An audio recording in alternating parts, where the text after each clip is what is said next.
Hi, everybody. We are talking about 5 things about women's pleasure that most women and men do not know.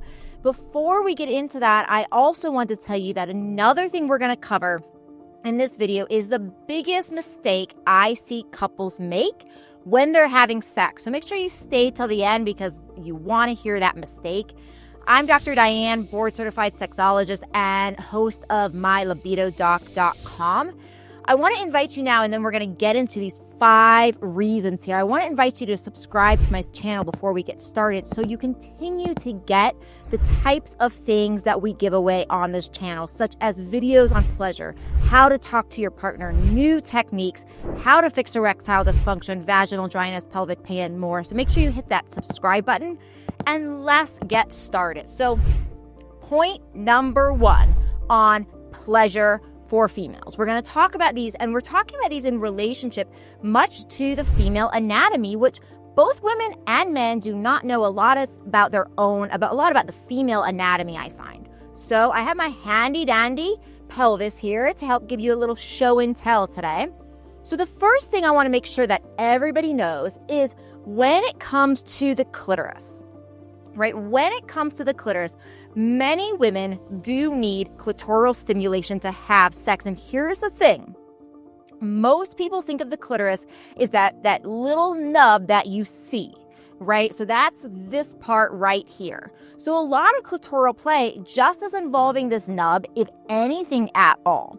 But what a lot of people don't realize is the clitoris has these legs, and these legs extend all the way deep under, like on the kind of top of the pelvic bone. You can feel it between basically the outer labia and the inner labia. And so you want to explore this tissue because there's so much pleasure in that tissue. And for some women, it might even feel better, this tissue for them, than the clitoral head here. So that's point 1. We want to make sure that we're really getting the entire clitoris involved, right? Point 2 is something called, I want to bring up the context of genital non-concordance. So some people are teaching that, hey, if a woman is not wet, she's not turned on. Now, it does take a woman a long time compared to men to get turned on, typically about 20 minutes of foreplay before she's actually has that blood flow to her genitals and is all nice and warmed up and lubed up. But there's something called genital non-concordance, which means the brain can be turned on and the genitals cannot respond. Or the genitals could be wet and the brain could not be turned on, right? So we see that in research studies where probes are actually used to sense things like the engorgement and the lubrication of a woman's vulva, and then talking to her about, like, do you feel turned on at all, right? And we see in studies, men can have genital non-concordance as well, but it's much more common in women. So the point is that your brain is actually the largest sex organ. And we're really not just paying attention to the genitals to see if we're turned on. We're also paying attention to, do you feel turned on, right? So we got to get away from this, oh, well, if you're not wet, you're not turned on. That is what lube is for, right? We do want to give females plenty of time to get aroused, however. Okay, point 3. So point 3 is about G-spots, right? And so that's where we're going. Before we do that, though, I want to remind you, stay till the end, because that's when we're going to talk about the biggest mistake that couples make with sex. So point 3, everybody loves chasing the G-spot, right? So the G-spot, if you don't know where that's found, is basically found a couple inches inside the female's vagina on the anterior side. So if a finger is inserted and you kind of do like a hook and a come hither motion, if the female's on her back, that's about where the G-spot is. Now the G-spot actually has some clitoral tissue in it. And depending upon the woman, some women love it so much more than others. Some women actually have scar tissue around here, or less of nervous system sensation here where they don't feel in the same way. Or it might be overly sensitive. So not everybody is going to have that same type of, like, say, arousal from the G-spot. So I'd like people to know this because I think sometimes the G-spot has this reputation of like, oh, we got to hit the G-spot, we got to hit the G-spot. Well, yeah, it's an amazing thing for some women, and other women do not like that as much. Now, there are techniques I talk about in my Libido Club which you can find information on how to join that in the show notes. There are techniques around how to help heal that scar tissue, how to bring sensation back to that area if it's numb. However, some women just find that they don't like it as much. Point 4, positions matter, right? So this is something that I think when we see certain things like porn or things in movies around like, oh, these positions and they're so hot and men are totally getting off of it. And many times some of these positions are not as hot for women. So depending upon where the female is most sensitive. So let's take the clitoris, for example. So some people might have their most sensitivity on the clitoral hood here and on the clitoral bulb, which is this like that nub. But other people might find that it's actually overstimulating. They don't want to be touched there as much. Some people might have their most stimulation down the clitoral legs here. Some people might have other areas, which we're going to talk about in point 5, were the most stimulated.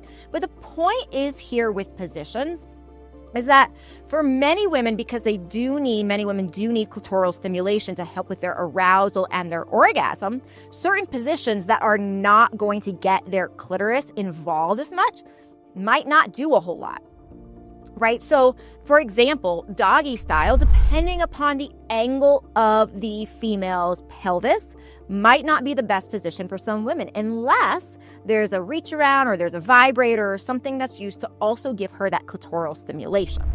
So beyond that, you want to think about what types of positions you're going to get that rubbing on top of the clitoris or some hand or vibrator or other type of support to get that arousal happening there. And so positions really matter, and depending upon where you are positioned, you want to make sure you're checking in with your partner and saying, how is this feeling? And it's not to say that we don't try those other positions, right? We can mix and match and add it in, but we want to be very aware of what positions really do stimulate each other so that we can make sure that we are providing pleasure for both partners. And sometimes it might be your turn for pleasure or her turn for pleasure, these types of things.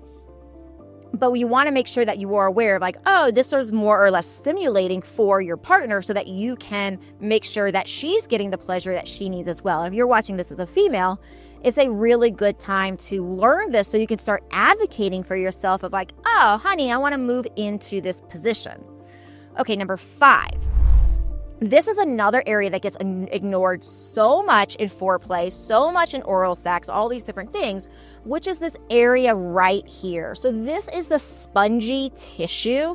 So this tissue has all this like erogenous material in it.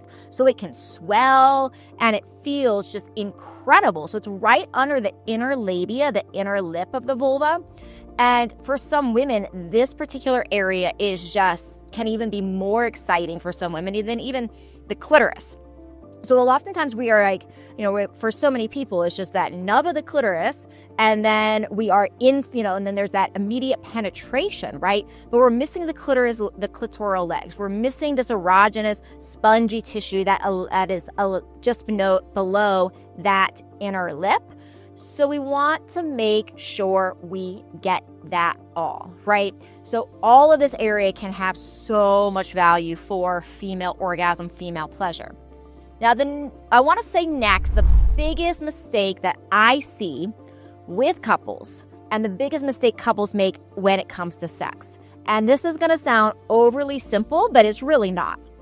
The biggest mistake that couples make when it comes to sex is not talking about it. In fact, we see studies that show that the couples that report having the best sex almost always have something in common, which is that they talk about it. It's really a misunderstanding that we can get with a partner and be with them a few times or be with them many times over many years and have amazing sex without actually ever talking about it. So many people are stuck in doing similar things over and over again, and oftentimes they are not the things that are the most arousing to a partner. So in my Libido Club, I take you through my process of how to begin to talk to your partner about this so that you really are not impacting somebody's ego, so somebody is still coming out of that conversation and feeling like so revved up to continue to explore sex with you. So look for that here in the show notes. And remember, these are the 5 steps that you can do for females' anatomy. And just to wrap up, make sure you check out my free ebook. It's the 5 steps for mind-blowing orgasms and romance. It expands on this. You can find it at hotterlife.com. So it's the 5 steps for mind-blowing orgasms and romance. Hotterlife.com is how you get that book. I'm Dr. Diane. Ciao for now.